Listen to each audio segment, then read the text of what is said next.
عمران خان سے I am F کے وفد کی ملاقات اور پی ڈی ایم والے تقریباً 4-5 مہینے سے منتیں ترلے کر رہے تھے آئی ایم ایف کی کہ پیسے دے دو، قرض دے دو۔ شہباز شریف صاحب نے گھٹنوں کا زور لگایا اور پی ڈی ایم اور ڈاکو موومنٹ نے پوری کوشش کی کہ ہمیں قرض مل جائے کسی طرح سے اور ہم ریلیف دے کے ہم یعنی کہ اس پیسے کو استعمال کر کے اس پیسے کو پانی کی طرح بہا کے یعنی کہ ایک مصنوعی طریقے سے پاکستان کو ہم سپر پاور بنا دیں کچھ دنوں کے لیے، پھر انتخابات ہوں اور انتخابات میں ہم لوگوں سے کہیں کہ ہم نے دیکھو بڑی خوشحالی کر دی اور بڑا خوشحال بنا دیا ہے پاکستان کو۔ لیکن یہ سارا پلان فیل ہو چکا۔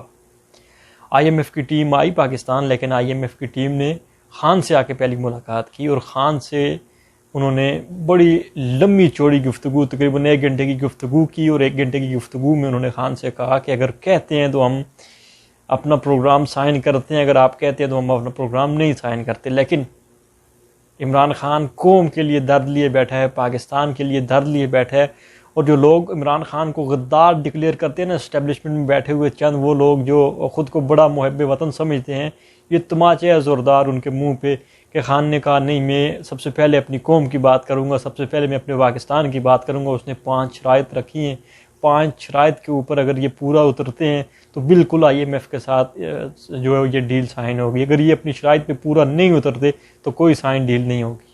پہلی شرط اس نے رکھی ہے کہ انتخابات صاف اور شفاف انتخابات، بالکل ہر پاکستانی یہی چاہتا ہے کہ صاف اور شفاف انتخابات ہوں، نئی حکومت بنے، ان چوروں، ڈاکوؤں اور لٹیروں سے پاکستان کی جان چھوٹے، عام آدمی کی جان چھوٹے۔ یہ 75 سالوں کے چور ہیں۔ نواز شریف صاحب نے کب میں بیان دیکھ رہا تھا، وہ کہہ رہے ہیں کہ حکومت اگر ملی تو ہم عام آدمی کے لیے خوشحالی پیدا کریں گے۔ 14 ماہ ہو چکے ہیں اور 14 ماہ میں عام آدمی کو جتنی آپ نے خوشحالی دی وہ عام آدمی بڑی بہتری سے سمجھ سکتا ہے۔ عام آدمی کے پاس 2 وقت کی روٹی تھی، وہ 2 وقت کی روٹی آپ نے چھین کے اس سے 1 وقت کی اور آدھے وقت کی اس کو اب مل رہی ہے، آدھے وقت بھی بمشکل مل رہی ہے۔ عام آدمی کے حالات اس ٹائم پاکستان میں بہت ہی زیادہ مشکل ہیں۔ عمران خان نے کہا کہ انتخابات، پہلی شرط اس نے انتخابات کی رکھی۔ دوسری یعنی لا اور آئین کی بالادستی، پاکستان میں قانون کی بالادستی، پاکستان میں یعنی کہ ایک قانون ہونا چاہیے سب کے لیے۔ پاکستان میں یعنی کہ امیر کے لیے اور قانون ہے، غریب کے لیے اور قانون ہے۔ آپ دیکھیں کوئی بڑا آدمی اگر جرم کرتا ہے، کوئی امیر زیادہ کسی کو قتل کر دیتا ہے تو یقین کریں کہ 2 دن 3 دن 4 دن 5 دن کے بعد وہ چھوٹ جاتا ہے، اس کو کوئی نہیں پکڑتا ہے۔ اربوں خربوں روپے کی چوری کریں، منی لانڈرنگ کریں، آپ کو کوئی بھی نہیں پوچھے گا۔ بس شرط یہ ہونی چاہیے کہ آپ کے پاس پیسے ہونے چاہیے، آپ کے تعلقات ہونے چاہیے۔ اور دوسری طرف اگر آپ کے پاس ہیلمٹ نہیں ہے تو آپ موٹر سائیکل پہ سفر کر کے بازار میں جائیں گے تو آپ کو پولیس پکڑ لے گی کہ آپ کا ہیلمٹ نہیں ہے۔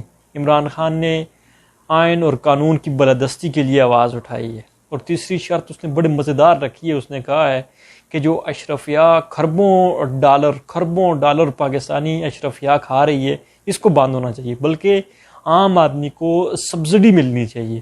یہ جو پیسہ اشرفیہ ان کے بچے کھاتے ہیں نا، یہ بڑی بڑی لگژری گاڑیوں میں آج کل پاکستان میں گرمیاں چل رہی ہیں، ان کی چھٹیاں چل رہی ہیں، ویکیشنز میں وہ لوگ مری، ناران کاغان اور ہمارے جو خوبصورت ترین علاقے ہیں وہاں پر ان کی سرکاری نمبر پلیٹ کی گاڑیاں بہت سے لوگوں کو دیکھی بھی ہوں گی، بہت سے لوگوں نے گھوم پھر رہے ہیں، انجوائے کر رہے ہیں۔ اس چیز کے خلاف ہے عمران خان کہ عام آدمی کو ریلیف ملنا چاہیے، عام آدمی کے بجائے اشرفیہ امارات میں اس کا ریلیف کھا جاتا ہے۔ تو زبردست پوائنٹ اٹھائے ہیں عمران خان نے۔ اور اب یہ جو علی بابا اور 40 چور ہیں یہ پوری طرح سے جکڑ چکے ہیں۔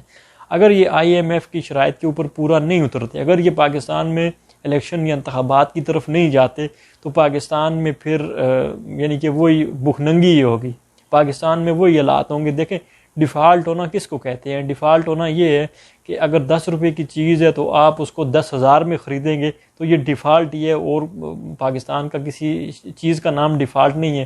ڈیفالٹ یہی ہے کہ اب پاکستان کے جو معاشی حالات ہیں وہ بالکل آپ کے سامنے ہیں۔ اگر تھوڑے سے آپ پیسے لے کے جائیں، پہلے کی میں بات کر رہا ہوں، تو آپ بہت سا سامان لے کے آ سکتے تھے بازار سے۔ اب آپ یعنی کہ جیبیں بھر کے لے کے جاتے ہیں اور تھیلوں میں جو ہے وہ سامان لے کے آتے ہیں، پھر بھی جو ہے وہ پوری نہیں پڑتی۔